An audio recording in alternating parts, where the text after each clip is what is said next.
Bonjour Florine. Donc, c'est-à-dire que alors, là, je commence un enregistrement du cours et je pourrais ensuite vous le donner. Donc, si j'ai bien compris. Après, je ne sais pas exactement comment ça se passe. On verra bien. On verra bien. Bonjour Mathéo. Donc, bonjour, voilà, petit à petit, Florine, Baptiste, Céline, Mathéo.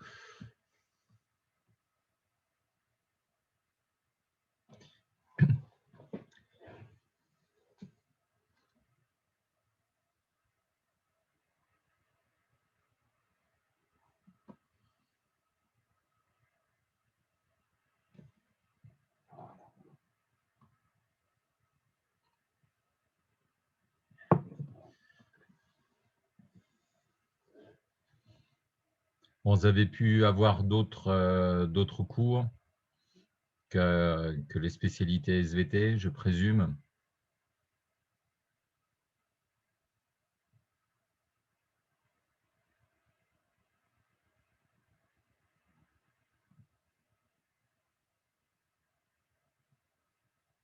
J'ai cru comprendre que vous avez… D'accord. Et les collègues passaient aussi par Zoom ou par le CNED. Est-ce qu'il y en a qui passaient par Zoom? Est-ce que vous avez un petit retour sur les différentes plateformes utilisées? Le CNED, Big Blue Button, Zoom, Discord,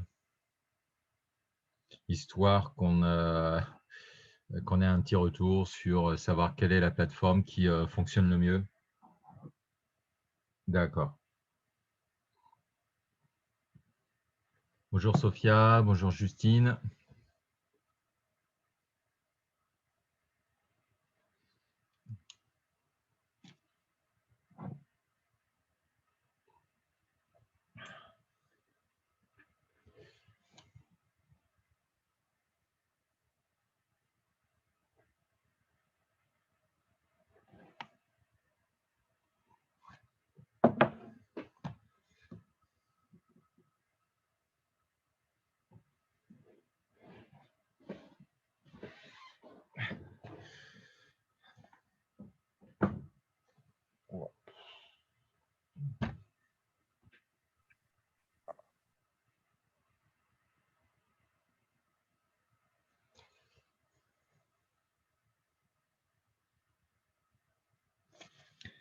Alors, on va attendre que tout le monde se connecte.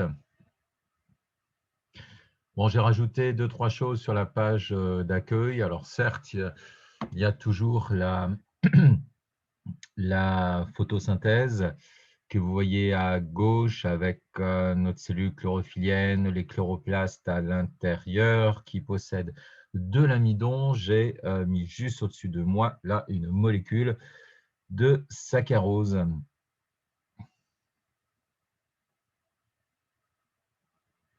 Voilà, et encore au-dessus, ce qu'on va voir aujourd'hui. Alors, n'ayez crainte, comme j'expliquais tout à l'heure, je vais mettre des documents, les documents qui concernent les expériences historiques à la découverte des différentes étapes de la photosynthèse. Donc, je le mettrai sur l'espace numérique de travail. Et sinon, alors, je vais essayer quelque chose. Comme j'ai cru comprendre que tout le monde n'était pas présent aujourd'hui, qu'il y avait possibilité d'enregistrer le cours, je tente l'enregistrement de ce cours. Voilà. Donc, on va voir ce que ça donne. Et puis, ben, voilà. On va voir, on va voir. De l'autre côté, donc par conséquent, vous enregistrerez pour demain si possible. Après, si vous n'arrivez pas pour demain, vous ferez comme vous pouvez. Le but, c'est vraiment de réaliser un entraînement du grand oral. Donc, essayez de vous enregistrer pendant 5 minutes sur vos problématiques et ça peut être sympa. Donc, vous faites ça en début de vacances, là, donc dans l'idéal pour demain. Et je verrai tout ça. Et ensuite, on refera ça à la rentrée. c'est-à-dire dans 3 semaines, du coup. Bon, j'espère que tout le monde m'entend. Bonjour Lina. J'espère que tout le monde m'entend. Puis d'ici 3 semaines, je pense que vous aurez déjà acquis beaucoup plus d'aisance à l'oral et beaucoup plus de contenu également dans votre exposé. Sachant que la problématique, vous l'avez, elle est suffisamment précise. Essayez donc toujours d'avoir des sources fiables, sachant qu'on peut vous poser la question à l'oral. Quelles sont vos sources? Comment vous avez effectué vos recherches? Ça peut être la personne du jury qui est non spécialiste qui peut vous poser ces questions, ainsi que les questions de vocabulaire qu'il peut ne pas comprendre. Donc, essayez de bien potasser ça.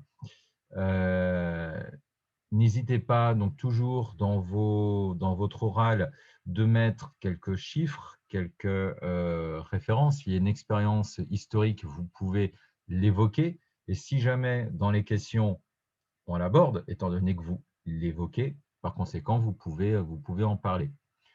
S'il y a une date de découverte, par exemple, s'il y a une proportion, je ne sais pas, dans la population à évoquer, des choses comme ça, que ce soit concret. Donc, j'en profite, je meuble un petit peu pendant que tout le monde se connecte. Et si vous avez aussi essayez de trouver une accroche, une approche pour l'introduction, histoire de concerner le jury, ça peut être sympa, par exemple. En SVT, une petite expérience, qu'elle soit historique ou une expérience qui mette en évidence un processus qui explique votre problématique, ça peut être sympa. Donc, je vous laisse travailler là-dessus pendant toutes ces vacances. Je tâcherai d'être disponible. Alors, je ne garantis rien, mais je tâcherai d'être disponible vu que de toute façon, je ne vais pas aller bien loin. Voilà. Confinement dans un rayon de 10 km. Alors, vous êtes 14. Donc, nous sommes 14. Nous sommes 14. Bonjour Louane, Thomas, Sophia, Pauline, Mathéo, Justine, Mayline, Inès, Florine, Céline, Baptiste, Alice, Lina, Louane. Voilà, super. Donc, comme je disais, je suis en train de tenter quelque chose. On va voir ce que ça donne. Je suis en train de tenter un enregistrement du cours et on va voir ce que ça donne. Voilà. Yep. Alors, on va faire comme ça.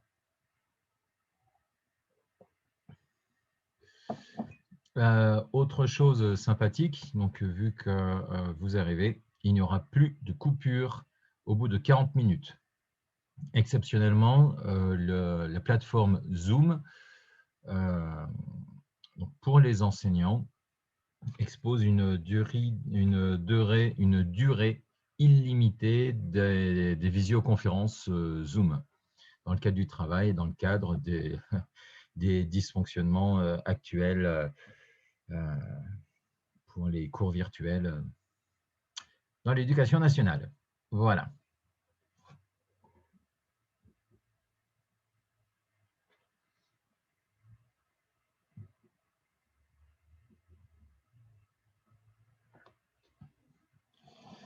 Alors, d'accord. Bon, on va attendre Florine. Hein. Pendant ce temps-là, je bois le café. Je rappelle que l'énergie ne vient pas du café, mais du sucre dans le café, comme vous le savez. À propos de sucre, vous avez juste au-dessus de moi la molécule de saccharose. Voilà.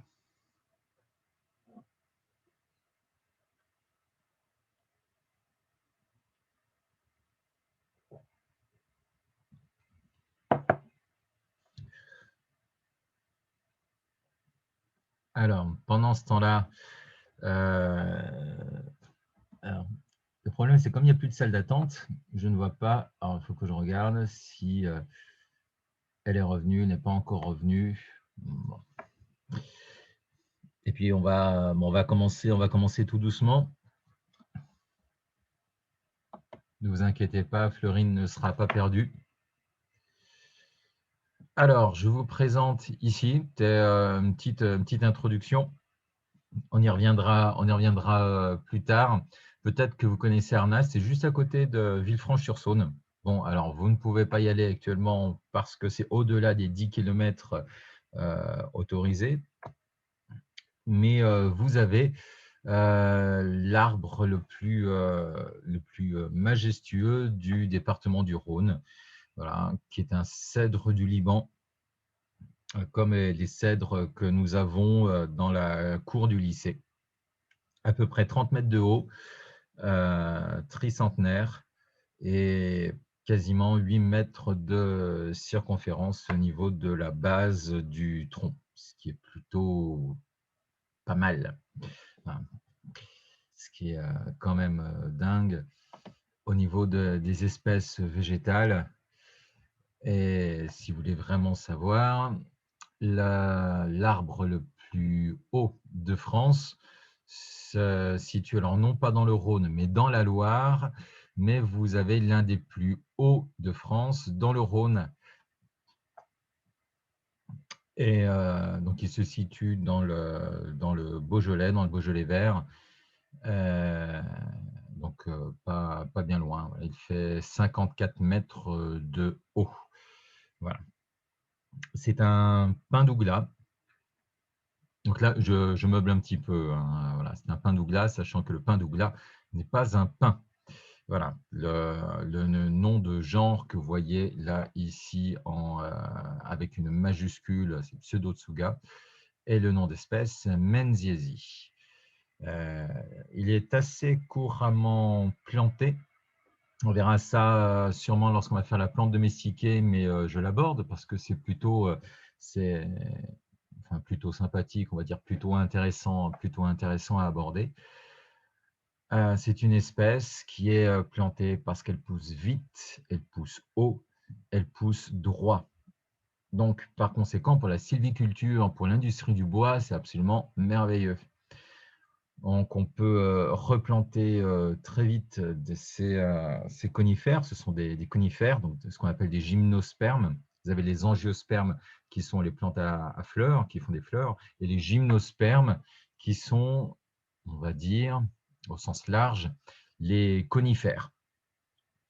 Vous avez parmi les gymnospermes, en fait, si on veut être strict, vous avez non seulement les conifères, mais vous avez également les Ginkgo biloba et vous avez les cycas. Voilà. Je clôt ma parenthèse. Toujours est-il que vous avez dans le Beaujolais des arbres qui font quasiment 60 mètres de haut. Voilà. Vous pouvez quasiment les apercevoir d'ailleurs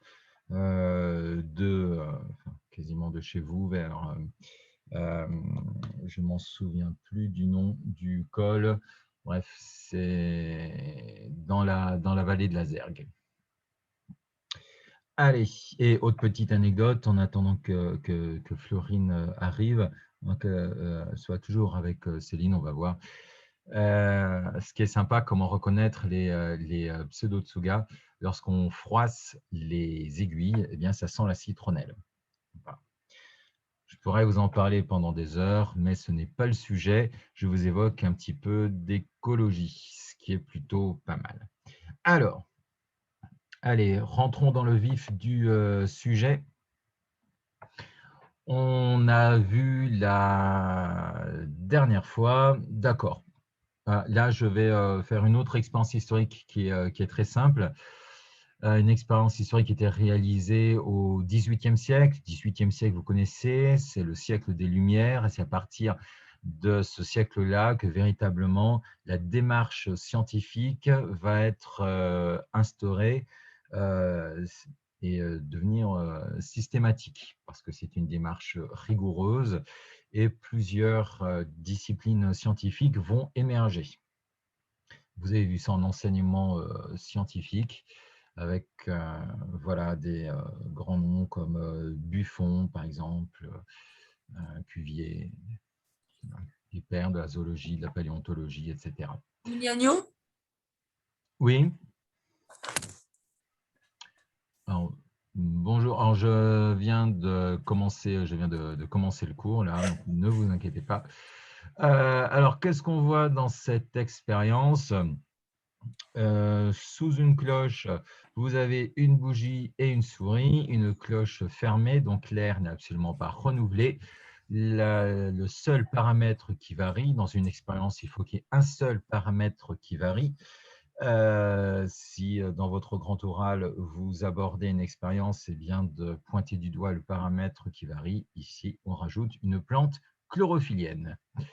Donc, lorsque la bougie est allumée, donc il réalise une combustion, donc qui consomme du dioxygène et dégage du CO2. Qu'est-ce qui se passe? L'être vivant censé respirer ne peut plus le faire, et donc la souris meurt.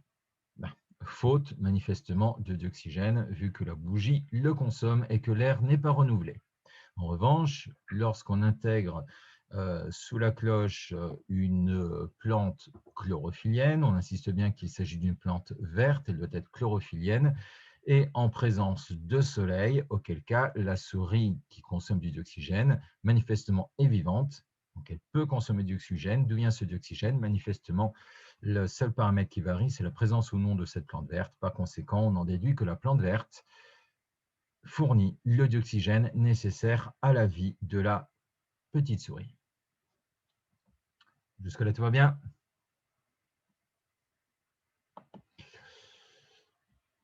Alors, autre expérience. Alors, j'en ai rajouté depuis le cours de mardi. Cette fois-ci, on est au 19e siècle. Les techniques d'observation s'améliorent, ce qui est normal. C'est comme ça que les connaissances évoluent, comme vous le savez. Donc, l'expérience de Theodor Engelmann, qu'est-ce qu'il réalise? Eh bien, il place une algue chlorophyllienne, vous voyez, elle est verte, dans une goutte d'eau qui contient des bactéries. Or, ces bactéries sont attirées par le dioxygène. Alors, lorsqu'il place cette algue en présence de bactéries à l'obscurité, qu'est-ce qu'il voit? Ben, les bactéries sont disposées un petit peu n'importe comment de part et d'autre de l'algue. En revanche, en présence de lumière blanche, on aperçoit que les bactéries s'accolent contre les algues. Or, on vient de le dire, ces bactéries sont plutôt friandes de dioxygène.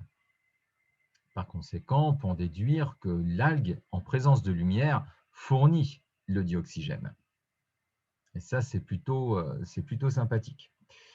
C'est plutôt sympathique d'avoir découvert ceci.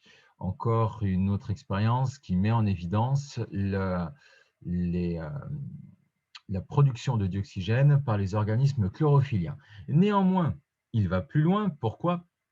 Parce qu'il éclaire différentes portions de l'algue avec différentes longueurs d'onde du spectre de la lumière.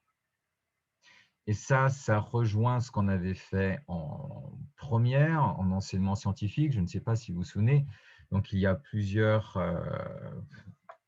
hop, voilà, je ne sais... Voilà, vous voyez la lumière, hop, voilà, ici, la lumière décomposée. Et par conséquent, on voit que les bactéries vont surtout s'accoler au niveau de l'algue chlorophyllienne dans les longueurs d'onde rouges. Et donc, les faibles longueurs d'onde. Et alors, on devra en voir aussi dans le violet, j'ai un peu dans le bleu, le violet. Et absolument pas dans le vert. C'est quelque part, c'est normal vu que les organismes photosynthétiques sont verts. Donc, ils absorbent toutes les longueurs d'onde, mais renvoient le vert. Et c'est pour ça qu'on voit les plantes vertes, parce qu'ils n'absorbent pas le vert. Yep. Donc, l'activité photosynthétique est très importante surtout dans les longueurs d'onde qui correspondent, ici d'après cette expérience, en le rouge. Et là, on voit ici la production de dioxygène en fonction des longueurs d'onde. Donc, ce qui est plutôt parlant. Yep. Jusque-là, tout va bien. J'ai dit une bêtise et faible longueur d'onde, c'est plutôt vers le violet, et les fortes longueurs d'onde plus importantes, c'est vers le rouge. Voilà. Donc, CF, votre cours de physique. Voilà. Donc, le rouge, c'est vers 700 nanomètres, voilà, de longueur d'onde. Yep. Voilà. D'ailleurs, on voit ici l'activité photosynthétique qui est manifestement assez importante dans ces longueurs d'onde, donc qui correspondent donc dans le rouge. Et vous voyez d'ailleurs la chlorophylle ici. Alors, il y a deux types de chlorophylle A et chlorophylle B. Et vous avez également une absorption au niveau des plus faibles longueurs d'onde dans le bleu et le violet. Voilà, et absolument pas, donc on avait dit dans le jaune et dans le vert. Yep. Alors, par la suite, c'était ce qu'on avait vu mardi. Alors, peut-être qu'il y en a qui n'étaient pas présents mardi. Petit rappel rapide. On a à la lumière une consommation de dioxyde de carbone et un rejet de dioxygène. J'insiste sur le dioxygène. Vous ne parlez pas d'oxygène, mais de dioxygène. L'oxygène, c'est l'atome, et le dioxygène, c'est la molécule constituée de deux atomes. Et à l'obscurité, c'est l'inverse. On a une consommation de dioxygène et un rejet de dioxyde de carbone. À l'obscurité, nous avons une respiration cellulaire, alors qu'à la lumière, nous avons cette photosynthèse, c'est-à-dire qu'à la lumière, on a une synthèse de dioxygène, mais également de matière organique. C'est ce qu'on va voir justement aujourd'hui, sachant que cette respiration en fait est en continu, hein. Même à la lumière, les mitochondries sont actives et réalisent la respiration cellulaire, hein. Ce n'est pas juste à l'obscurité, c'est juste que l'activité photosynthétique est supérieure à l'activité respiratoire à la lumière. Donc ça, on avait vu, c'est un rappel de la structure de la feuille, l'organe photosynthétique par excellence, plat avec une grande surface d'échange pour capter un maximum de luminosité et assurer la photosynthèse. Les stomates, qui sont de ce côté au niveau de la face interne, qui permettent de, ça on reverra plus tard,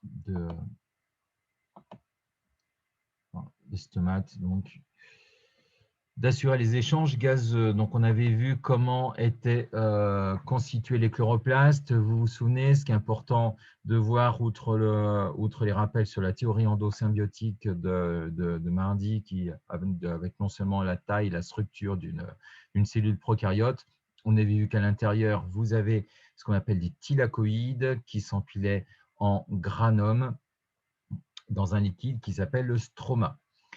Et on s'était intéressé à une phase de la photosynthèse qui se passe dans les thylakoïdes. Yep, ça c'est votre cours. Donc ça c'est tout bon, ça on avait vu. Et les thylakoïdes, ce sont dans ces structures, vous vous souvenez, vous avez le pigment chlorophyllien qui s'appelle la chlorophylle. Yep. Et donc, comme c'est un pigment, qui va capter la lumière. Donc, les thylakoïdes captent la lumière. Donc, on a une phase claire qui se déroule à la lumière, qui nécessite l'éclairage de la feuille avec intervention de ces thylakoïdes. Et ça, c'est ce qui nous intéresse si on avait vu l'expérience de Ruben et Kamen cette fois-ci non plus au XVIIIe ou au XIXe siècle, mais cette fois-ci au XXe siècle. Là encore, les techniques d'observation étant beaucoup plus poussées.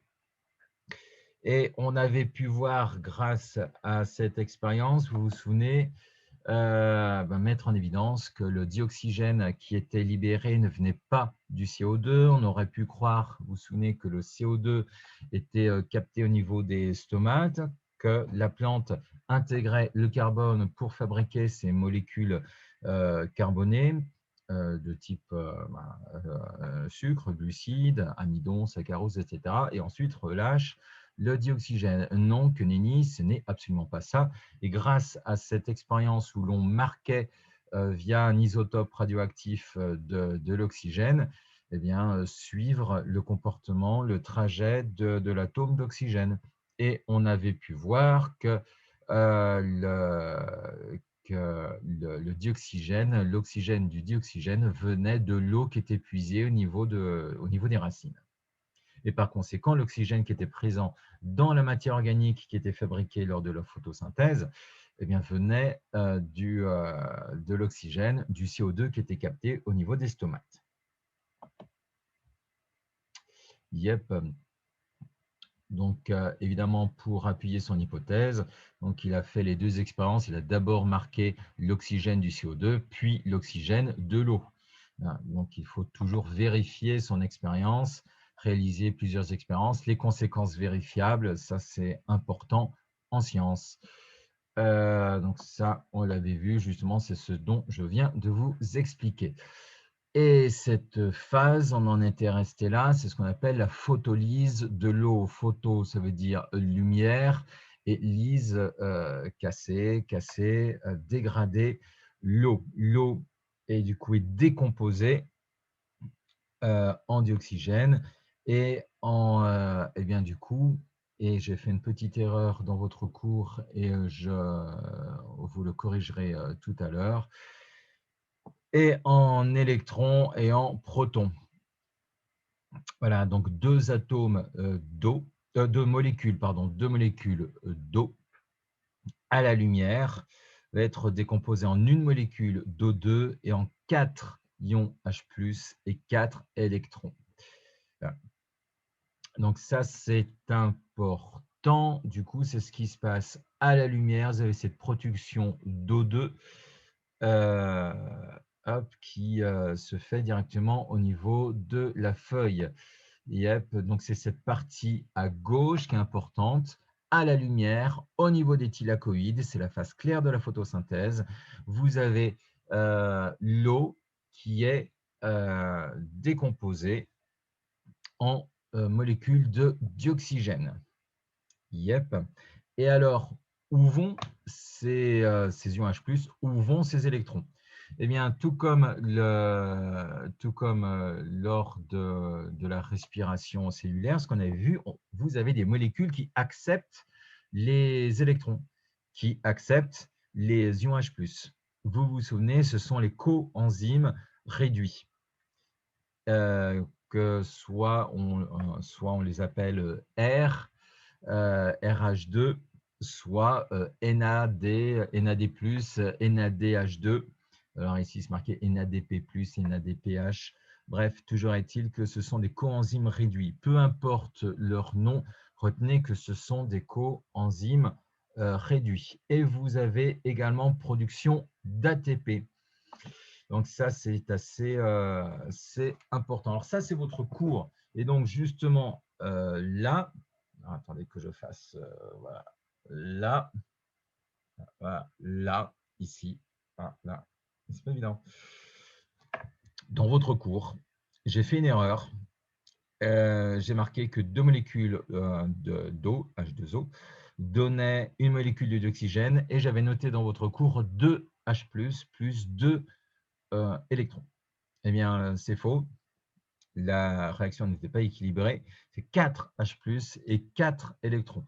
Donc, je vous demanderai, s'il vous plaît, de corriger votre cours. Je n'ai fait ni plus ni moins qu'un copier-coller de votre cours. Donc, ça, c'est votre cours, c'est ce qu'on vient de voir, c'est-à-dire ce qui se passe au niveau de la feuille. à la lumière.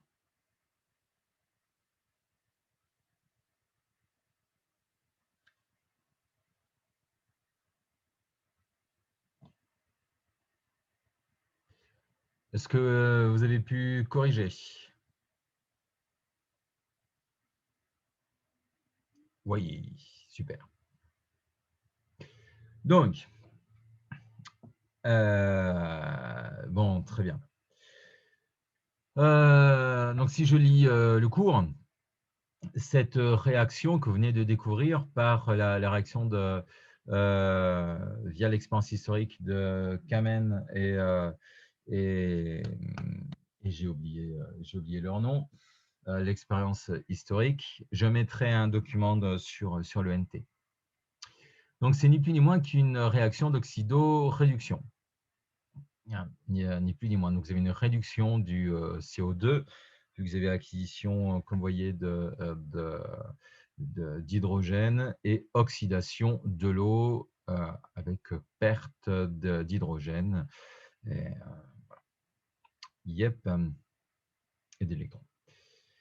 Je parle des deux phases de la photosynthèse, cette phase photochimique qui se réalise au niveau de la lumière, et cette phase photochimique, manifestement, ce n'est ni plus ni moins que l'oxydation de l'eau. Et on n'a toujours pas parlé de la réduction du CO2. On a vu l'oxydation de l'eau, cette photolyse de l'eau qui se réalise à la lumière. Et c'est ce que j'ai marqué en bas. Mais on n'a pas vu encore la réduction du CO2. Donc, en fait, vous avez deux phases bien distinctes au niveau de la photosynthèse. Une phase photochimique à la lumière, vous avez cette oxydation de l'eau. Une phase non photochimique qui se déroule cette fois-ci à l'obscurité. Et la deuxième phase, c'est-à-dire la réduction du CO2 en composés organiques. D'autre part, non seulement vous avez un décalage au niveau du temps, mais vous avez un décalage également au niveau du lieu. C'est-à-dire que la phase photochimique, l'hydrolyse de l'eau, la photolyse de l'eau, pardon, la photolyse de l'eau, pas l'hydrolyse de l'eau, ça veut strictement rien dire. La photolyse de l'eau se déroule dans les thylakoïdes, alors que la phase non photochimique, à l'obscurité, cette réduction du CO2 se déroule cette fois-ci dans le stroma, la phase liquide du chloroplaste. Yep. Je vous ai rappelé les différents pigments présents au niveau des végétaux, ce que je abordais tout à l'heure, donc les chlorophylles, les xanthophiles, les caroténoïdes. Donc, je vous ai rappelé que les pigments chlorophylliens absorbent les radiations solaires essentiellement dans le bleu-violet et le rouge. Je vous renvoie à votre cours d'enseignement scientifique de première et rappeler que les photons sont captés par les pigments photosynthétiques. Je n'en dirai pas plus sur ces photons qui sont captés. Alors, il y a toute une chaîne d'électrons, c'est assez compliqué, vous verrez ça en fac de biologie. Et donc, cette chlorophylle qui capte cette énergie assez importante permet de réaliser la photolyse de l'eau. Seul l'ATP, c'est pour la réduction du CO2. Alors, on va voir l'ATP, l'adénosine triphosphate. Donc là, il y a une question. Cet ATP qui est formé lors de la phase photochimique va être utilisé lors de la phase non photochimique. C'est-à-dire que, voilà, vous avez ici, pour répondre à ta question, Céline, à gauche, vous avez la phase photochimique et à droite, ce dont on va parler tout à l'heure, la phase chimique. La phase photochimique, c'est-à-dire ce qui se passe au niveau des thylakoïdes à la lumière, va produire de l'ATP, mais la deuxième phase de la photosynthèse qui se déroule dans le stroma, cette réduction du carbone, nécessite de l'ATP et produit de l'ADP. ADP ensuite qui va être transformé en ATP lors de l'oxydation de l'eau à la lumière, qui ensuite va être utilisé. Ah mince, qu'est-ce que c'est? Excusez-moi, j'ai une alarme au niveau de mon téléphone. Ce n'est pas grave. Ah, d'accord. C'est pas grave. C'est une alerte pour la fresque du climat qui, du coup, n'a plus lieu d'être. Ce n'est pas grave.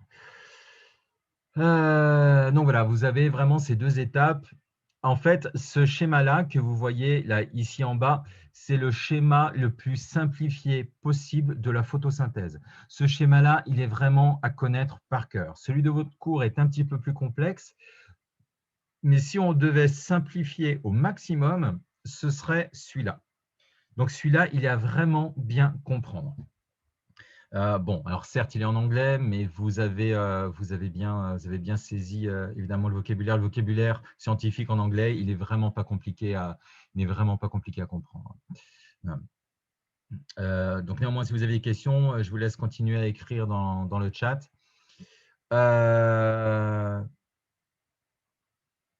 Donc là, tout est résumé ici. Cette réaction d'oxydoréduction, donc je répète, en deux parties, scindée en deux parties. L'oxydation de l'eau au niveau des thylakoïdes à la lumière, qui produit non seulement du dioxygène, mais en plus de l'ATP, il est vrai, et vos coenzymes réduits qui vont être utilisés par la suite, et c'est ce qu'on va voir maintenant, parce qu'encore faut-il le mettre en évidence, une réduction du carbone qui va produire des composés organiques qui utilisent cet ATP et ces coenzymes réduits qui vont être du coup oxydés lors de cette deuxième étape. Yep. Est-ce que je peux passer à la diapo suivante? Sachant que voilà, celle-là, c'est peut-être la diapositive la plus importante qui résume la photosynthèse. Tout est dedans. Je pense que je vous ferai un document là-dessus. Sachant que, donc je le redis, je tente un enregistrement là, de ce cours pour ceux qui ne sont pas présents. Je ne sais pas ce que ça va donner, on verra par la suite. Voilà, et je vous transmettrai ça comme je pourrai, peut-être par WeTransfer. Je vais voir, je ne sais pas, on va voir par la suite. Voilà, bon, ben là, c'est en plus gros. Voilà. J'ai remis cette diapo tout le long de mon PowerPoint plusieurs fois, histoire de bien saisir. Voilà. Alors, comment on sait qu'il faut un coenzyme réduit? Tout simplement, vous avez l'expérience de Hill qui montre la nécessité d'un accepteur d'électrons, que ce soit un accepteur d'électrons ou voilà, de protons, peu importe. Ici, on met en évidence la nécessité d'avoir cet intermédiaire entre la phase photochimique et la phase chimique à l'obscurité. Ces intermédiaires qui sont des accepteurs d'électrons, ici les coenzymes réduits. Voilà. Alors ça, normalement, on le fait au lycée. Est-ce qu'on aura le temps de le faire à la rentrée? Est-ce que d'ici là, la troisième vague sera passée, on sera vacciné, les écoles rouvriront? Je l'espère, je croise les doigts. En tout cas, voilà. Donc, si je fais un rapide petit résumé de cette expérience, pour qu'il y ait libération, les chloroplastes libèrent du dioxygène, à condition qu'il soit éclairé. Il faut toujours qu'il soit éclairé et qu'il y ait également un accepteur d'électrons, ce que vous voyez au-dessus. Si on met les chloroplastes à l'obscurité, il n'y a pas de dégagement de dioxygène. Si on ne met pas d'accepteur d'électrons, si on ne met pas ces coenzymes réduits, si vous voulez, ils représentent les coenzymes réduits, eh bien, du coup, il n'y a rien. Je vous rappelle que dans cette réaction de la photolyse de l'eau, vous avez nécessairement besoin d'ADP et d'un coenzyme qui sera réduit. Voilà. Yep. Voilà, cette histoire de coenzyme réduit dont je vous parle avec capture des électrons et des hydrogènes issus de la photolyse de l'eau. Donc ça, je vous passe les détails. Alors, je vous l'ai mis dans votre cours. n'aurait peut-être pas dû. Alors, je suis dessus, alors du coup j'ai ma tête dessus, ce n'est pas grave. Tout ce qu'il faut retenir, c'est que ça se passe dans les thylakoïdes, que ce sont grâce aux pigments chlorophylliens qui captent cette forte énergie, l'énergie lumineuse qui va permettre cette oxydation de l'eau. Yep. Et ces électrons, ensuite, vont être captés par les coenzymes réduits ainsi que les ions H+. Yep. Donc, vous voyez un petit peu plus le détail. Voilà, ici. Alors là, ça, ce n'est pas à apprendre par cœur, mais ça vous permet de comprendre comment on passe du coenzyme voilà, R à RH2. Yep. Voilà. Jusque-là, tout va bien? Voilà. Donc ça, c'est très rapidement, voilà ce que ça donnerait. Ça, vous verrez à l'université. Voilà. Je vous passe ces détails également avec les différentes les différences de pH. En même temps, quand on parle d'ion H+, il y a forcément des conséquences au niveau du pH.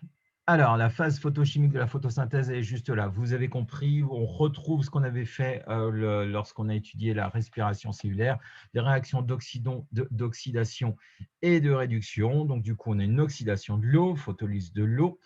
Et alors, où est cette réduction associée? Eh bien, nos coenzymes réduits, nos coenzymes qui sont réduits, nos accepteurs d'électrons. Yep, c'est ce qu'on voit là, juste à ma gauche. Yep, là, avec production de dioxygène et vos thylakoïdes. Deuxième étape, vous avez une autre action d'oxydoréduction. Vous avez vu que vous avez une réduction, forcément, nécessairement une réduction de la molécule de CO2. Associé à ça, il faut forcément une oxydation. Cette oxydation, ça va être l'oxydation des coenzymes réduits, forcément. Yep, qui va être des coenzymes oxydés. Yep. Ça marche? Alors, comment on a mis ça en évidence? Le pH a eu des conséquences de cette photolyse. Oui, du coup, oui, parce que vous avez production, effectivement, d'ion H+. Tout à fait. Comme vous avez une production d'ion H+, vous avez une baisse du pH. Tout à fait. Vu que le pH est le potentiel hydrogène. Alors, passons à cette deuxième étape, la phase chimique de la photosynthèse, la phase obscure. On va passer du côté obscur, la phase chimique de la photosynthèse. Yep. Ah là là, c'est chimique, mais c'est pas bon quand c'est chimique.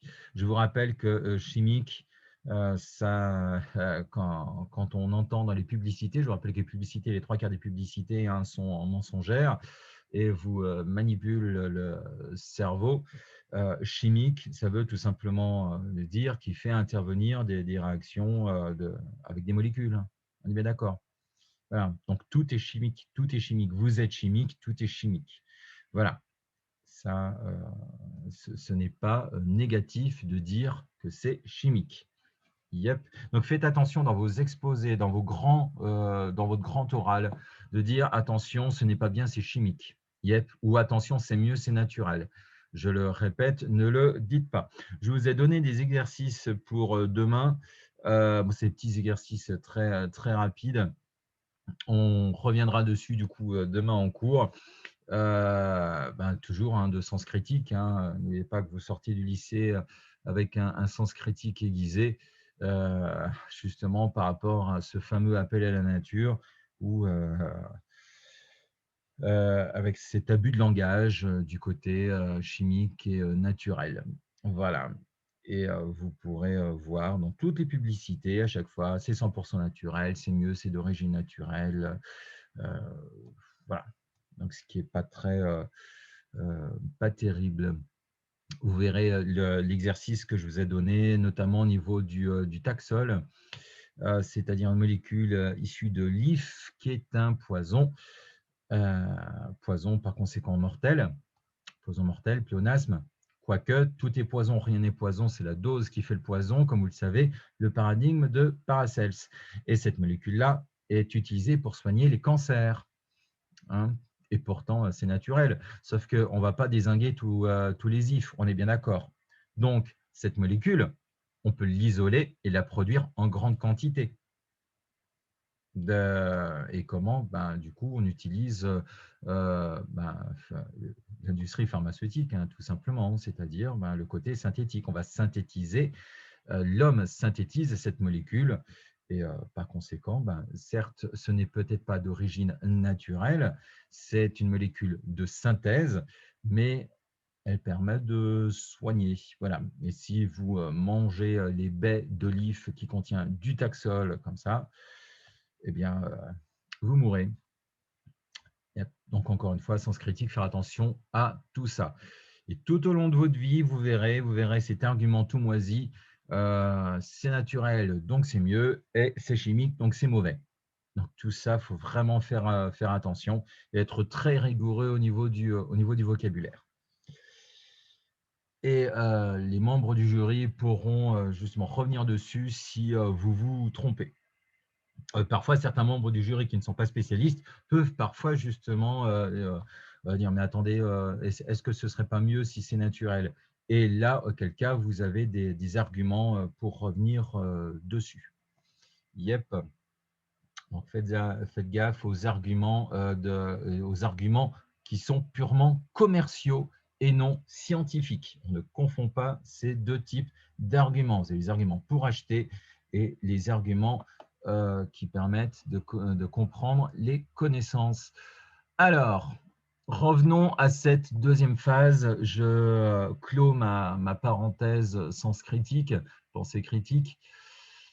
Le dispositif expérimental, le Lollipop.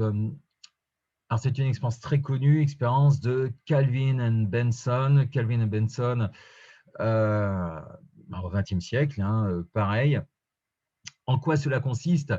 Ce sont des expériences qui visent à identifier les premières molécules carbonées, donc avec un squelette carboné, c'est-à-dire un squelette avec des atomes de carbone et d'hydrogène, donc des molécules organiques.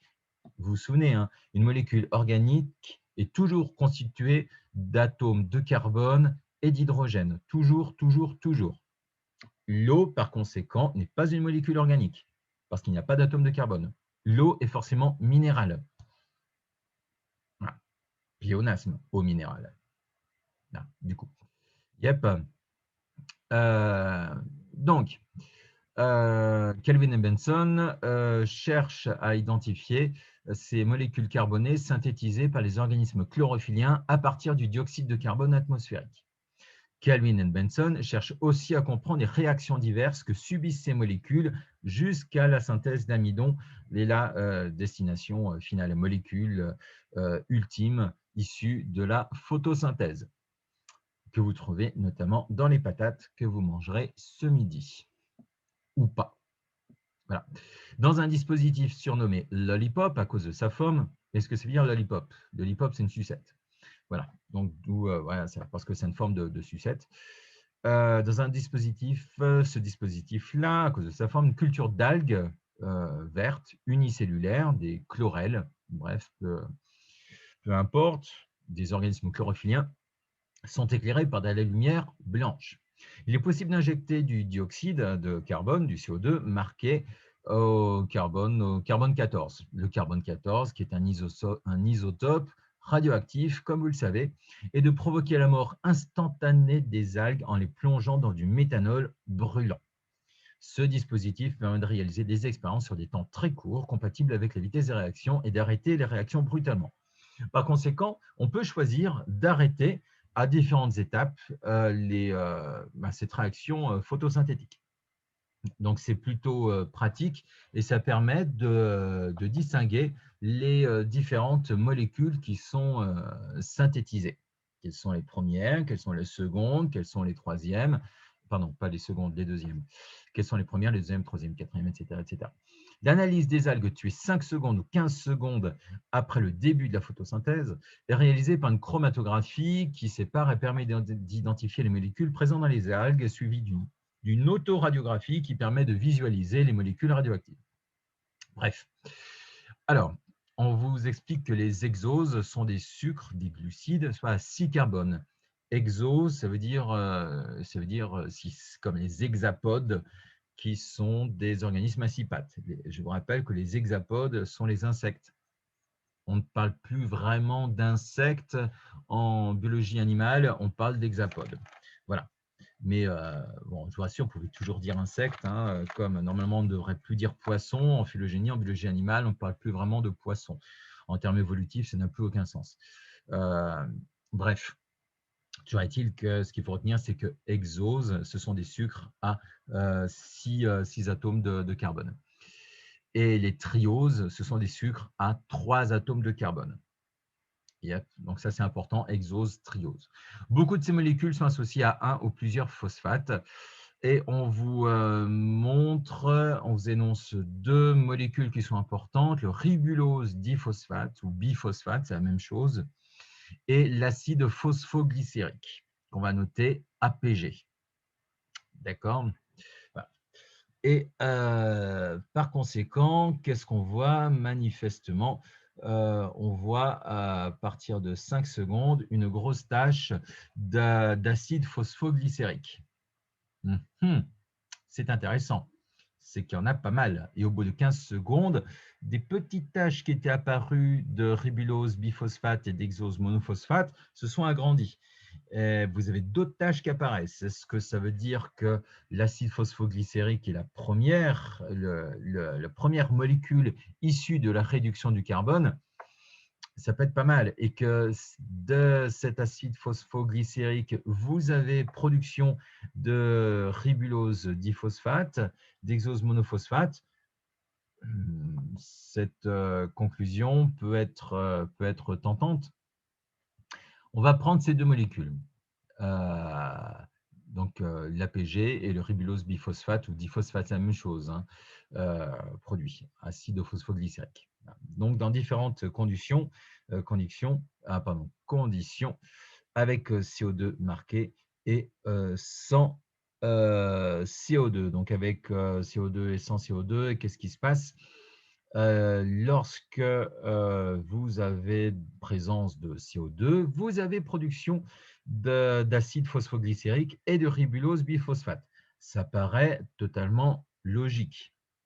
La réduction du CO2 permet de produire ces 2 molécules-là, manifestement, lors de la phase chimique de biochimique. Vous verrez biochimique, chimique ou biochimique, on va dire c'est la même chose, hein, c'est la même chose.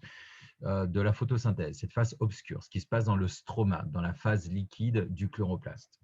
Et, sans CO2, qu'est-ce qui se passe? Ben, manifestement, vous avez beaucoup plus de ribulose biphosphate et vous avez beaucoup moins d'acide phosphoglycérique. Mince, comment expliquer ça? Ben, manifestement, sans CO2, vous avez beaucoup plus de ribulose biphosphate, donc il s'accumule. Et l'APG, en revanche, ben, il y en a beaucoup moins. Acide phosphoglycérique, il y en a beaucoup moins. Donc, il est utilisé et il n'y en a plus qui est produit. On ne produit plus d'acide phosphoglycérique et on accumule du ribulose biphosphate. On peut en déduire que l'acide phosphoglycérique vient du ribulose biphosphate. On pourrait en déduire ça. C'est ce qu'on voit ici. Voilà, pardon. Oups, là, voilà, c'est exactement le même document. Yep. Bon, après que ça se passe à la lumière, à l'obscurité, peu importe, hein, en fait. Voilà.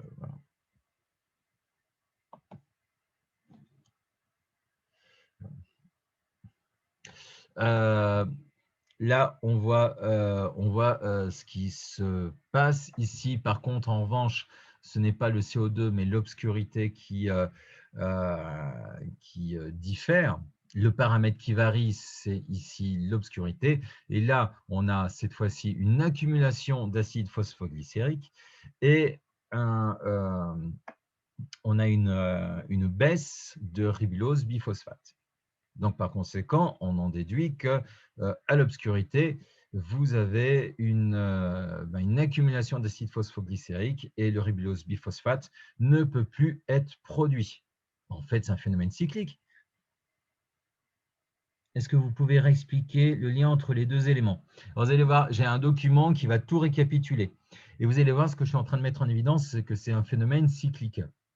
C'est-à-dire que l'acide phosphoglycérique produit du ribulose biphosphate, notamment à l'obscurité, c'est ce que vous voyez ici, et avec le CO2, reproduit, vous avez une régénération de l'acide phosphoglycérique. Donc, c'est un phénomène cyclique, perpétuel, qui euh, se reproduit indéfiniment. Enfin, indéfiniment, vous avez compris. Voilà. Et donc ça, voilà, je vous ai mis ici donc une petite conclusion, si vous voulez en savoir un petit peu plus. Donc, vous avez compris que à l'obscurité, vous avez l'acide phosphoglycérique s'accumule et par conséquent, sa quantité augmente. Il n'est plus transformé en ribulose biphosphate. Yep. Je vais passer, vous allez mieux comprendre à la diapo suivante. Il est quelle heure? Histoire de bien comprendre. Je reviendrai là-dessus ensuite. Voilà. En fait, c'est un phénomène cyclique. C'est un phénomène cyclique. Vous voyez que l'acide phosphoglycérique est transformé en ribulose biphosphate ou diphosphate, c'est la même chose, qui est retransformé en acide phosphoglycérique, qui est retransformé en ribulose diphosphate. En fait, c'est un phénomène cyclique. Yep. Et donc, la réduction du carbone grâce à une enzyme qui s'appelle la Rubisco. Ce que je vous ai mis dans votre cours, en fait, c'est l'enzyme la plus présente dans toute la biosphère. Parmi tous les organismes vivants sur Terre, l'enzyme la plus présente, c'est la Rubisco, c'est-à-dire celle qui intervient dans ce cycle qu'on va qualifier de Calvin-Benson, ceux qui ont découvert justement ce cycle, cette deuxième phase de la photosynthèse, cette phase biochimique, cette phase chimique qui se déroule dans le stroma. Et cet acide phosphoglycérique est à l'origine de nombreuses molécules carbonées, que ce soit des protéines, des lipides, des glucides. Tout est produit à partir de cet acide phosphoglycérique. Voilà. Voilà, donc je vous rappelle le dispositif. On arrête quand on veut et on regarde ce qui se passe, quelles sont les molécules qui sont produites. Et petit à petit, eh bien, on peut voir toutes ces molécules qui sont produites. Le but, ce n'est pas… le but, c'est de ne pas, évidemment, apprendre par cœur toutes les molécules qui sont produites, loin de là. Le but, c'est de comprendre comment la plante fabrique toutes ces molécules organiques. C'est ça, en fait. Donc, il y a on va dire, trois molécules qui sont importantes, le triose phosphate, l'acide phosphoglycérique et le ribulose biphosphate. C'est tout. Voilà. Je ne veux pas que vous en appreniez d'autres. Ça, vous aurez tout le loisir en fac de biologie d'apprendre tous les intermédiaires. Vous verrez, vous serez content, vous afficherez ça au-dessus de votre lit pour apprendre par cœur toutes les réactions biochimiques. Voilà. Bon, c'est pas obligé, hein, surtout si vous dessinez dans des études de la santé, la photosynthèse, vous ne la verrez plus. Donc, en fait, voilà, ce qu'il faut comprendre, c'est ce phénomène cyclique. Autrement dit, vous avez une incorporation du CO2 dans ce cycle dans une molécule d'acide phosphoglycérique, qui est cette première molécule qui apparaît. Tout simplement, on voit dans cette expérience de Calvin Benson. Puis, vous avez cette réduction de l'acide phosphoglycérique en triose phosphate, ces molécules qui vont être à l'origine de toutes les molécules présentes dans la plante. Et ce triose phosphate, qui est l'intermédiaire entre le ribulose biphosphate et l'acide phosphoglycérique, est régénéré en ribulose biphosphate. C'est un phénomène cyclique. Yep. Le CO2 est incorporé. On va parler de fixation, d'incorporer. Une première réaction chimique qui produit l'acide phosphoglycérique, le premier composé qui apparaît. Et ensuite, d'autres molécules intermédiaires interviennent, notamment la molécule de triose phosphate qui est à l'origine de toutes les molécules présentes, et ensuite régénération des produits. Yep. Et donc, vous voyez ici, voilà ce dont j'ai évoqué tout à l'heure. Le triose phosphate permet de produire de l'amidon, des protéines, des lipides, des glucides, peu importe.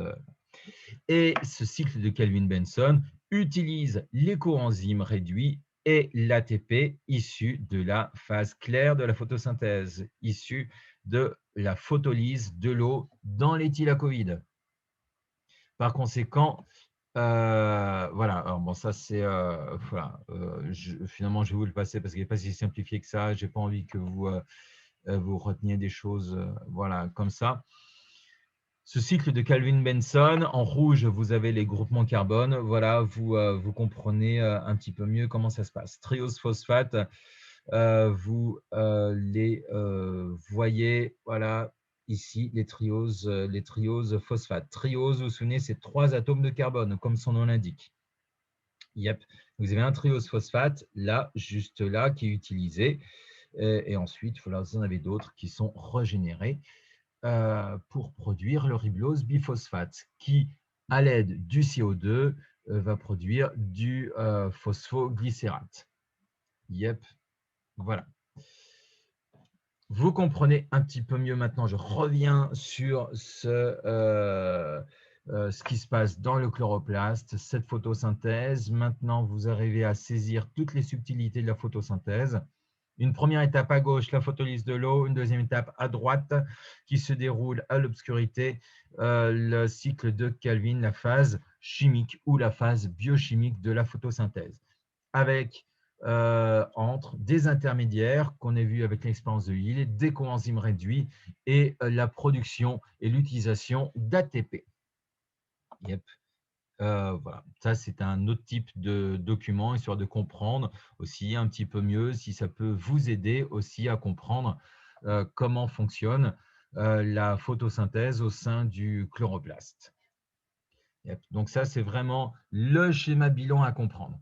Voilà, c'est exactement le même que celui-là, hein. C'est exactement le même. Voilà, c'est exactement le même. Voilà.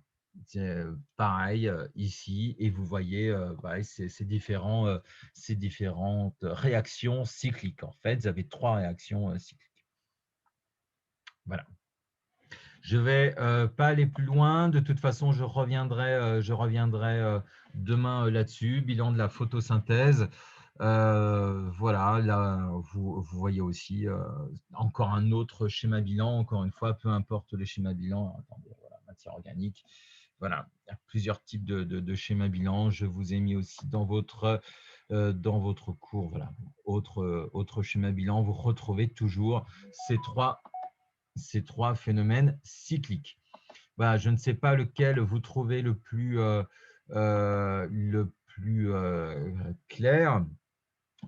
Je vous le mettrai dans des documents postés sur l'ENT. Il est bientôt 10 heures, ça fait quasiment 1 heure qu'on est dessus. Donc, petit rappel pour demain. Alors, je vous ai mis deux, trois exercices qu'on abordera demain, et reviendra là-dessus. Je vais voir si je peux, j'en sais rien encore, voir l'enregistrement que je viens de faire, si je peux vous le transmettre. Je ne sais pas. Je vais voir. Et puis ensuite, voilà, demain, on se termine le cours avec les devenirs des produits de la photosynthèse. Je reviendrai sur le cycle de Calvin Benson si vous avez des questions. Et je vous laisse enregistrer. Vous avez des cours cet après-midi? Normalement, oui. Je vous laisse enregistrer. Après, si vous voulez les transmettre donc via WeTransfer, de toute façon, si vous voulez les transmettre même samedi, je ne sais pas, même si vous êtes censé être en vacances. Encore une fois, je ne les note pas. C'est pour vous entraîner à l'exercice du grand oral et ainsi voir comment évolue votre grand oral avant les vacances à après les vacances. Vous allez surtout bosser dessus pendant le grand oral, y compris la philo. Hein. Vous avez l'épreuve de philo qui est encore maintenue. Donc, je vous laisse bosser là-dessus. Et voilà. Si vous avez les moindres questions, n'hésitez pas. On se retrouve demain. Bon, par contre, désolé, du coup, 13 heures, de 13 à 14. Je présume que vous avez cours de 14 à 15. Est-ce qu'il y en a qui ont cours de 14 à 15? Sinon, je peux peut-être déplacer le cours, au pire, si ça vous arrange. Donc, est-ce qu'il y en a qui ont cours de 14 à 15? Ah oui, il y en a qui ont cours. D'accord. OK. Donc, je maintiens le cours demain de 13 à 14, vu que certains ont cours de 14 à 15 demain. Donc, je suis désolé pour… faudra manger un petit peu sur le pouce. Et puis voilà. Bon. Eh bien, sur ce, prenez bien soin de vous, s'il vous plaît. Monsieur, Oui, dis-moi. oui, c'est Inès. Je vais juste vous demander par rapport aux problématiques. Oui, Bah moi, j'ai pas vraiment trouvé les miennes encore parce que je suis encore en train de décider par rapport à si. En fait, j'aimerais bien faire un truc sur le stress. En même temps, c'est pas forcément en lien avec ce que je veux faire plus tard. Donc je sais pas vraiment et du coup j'ai pas trop. Enfin, je me concentre vraiment sur trouver mes problématiques. Du coup, j'ai pas vraiment fait de recherche encore. prends ce qui te plaît. Vraiment, ce qui t'intéresse. Il y a toujours un moyen, de toute façon, de trouver un lien avec… quand on dit, mais pourquoi tu as choisi cette problématique? Ben, tout simplement parce que ça t'intéresse et en fonction de ce que tu veux faire plus tard, on peut toujours trouver un lien. Euh, D'accord. prends ce qui te plaît. Euh, de toute façon, le stress, tu vas le trouver partout, hein, quel que soit, que ce soit voilà, par rapport, j'en sais rien, aux examens, que ce soit par rapport à une compétition sportive, que ce soit, je ne sais pas moi, peu importe, si tu veux travailler dans le fait que des patients soient moins stressés, je ne sais pas, peu importe Oui. qu'est-ce que le stress ou les examens, les concours, la pandémie actuelle. Alors, il y a tellement de choses relatives au stress. On est stressé toujours, tout le temps. À voir. Choisis je pense, un contexte bien particulier, histoire que ce soit pas trop général. Voilà, ça peut être bien. Et puis, donc, faire attention aux pratiques qui n'ont jamais montré ses preuves dans la gestion du stress. Et ça, malheureusement, il y en a pléthore. Et je le vois beaucoup circuler sur les réseaux sociaux. Donc, faire Ok. attention à ça parce on peut te reprocher. Mais néanmoins, je serai là pour avoir toujours un œil aiguisé pardon, sur ce que vous faites et vous conseiller. N'ayez crainte. Donc, je ne vais pas noter hein, euh, vos productions que vous allez m'envoyer. Puis au pire, si tu ne me l'envoies pas là parce que tu estimes que ce n'est pas encore suffisamment abouti, ce n'est pas grave. Ce n'est pas grave, je ne vais rien noter, Ok. c'est pour vous. Hein, c'est pour vous. C'est un exercice qui est intéressant. D'accord. Et vous voulez aussi qu'on envoie, enfin du coup moi je pourrais pas voir parce que j'ai pas trop de contenu, mais notre problématique si moi je prends par exemple une totalement SVT et une moitié SVT, moitié maths dans Euh, l'enregistre aussi. Là. Oui, alors, j'ai pas bien compris ce que dit. Entièrement SVT et une SVT maths, c'est ça? C'est très bien. Oui, C'est très bien. Tu as tes deux spécialités. C'est tout à fait possible. Tout à fait. ok. Tout à fait. Ok, merci. De rien. Si vous avez d'autres questions, n'hésitez pas. Je réponds à vos questions.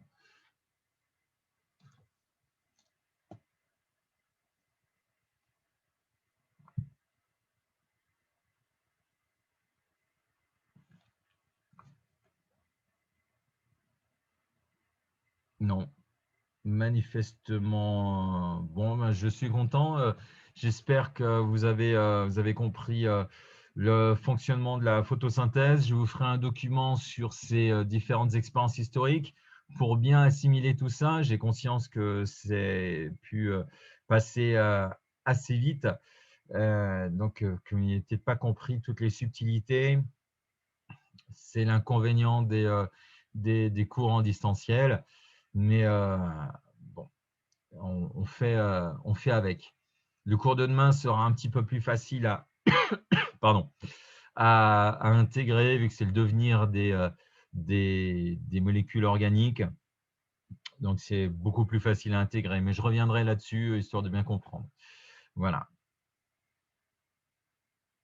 Bon, bah, ma foi, si bah, tout le monde est encore là, donc je vais vous dire, passez une bonne journée. Euh, voilà, prenez soin de vous et puis, et puis j'allais dire bon appétit, mais non, il est 10 heures. Ah. Bonne journée à vous. Allez, au revoir. Au revoir, au revoir. Au revoir, au revoir, au revoir. Bonne journée, au revoir. Au revoir, au revoir. Au revoir.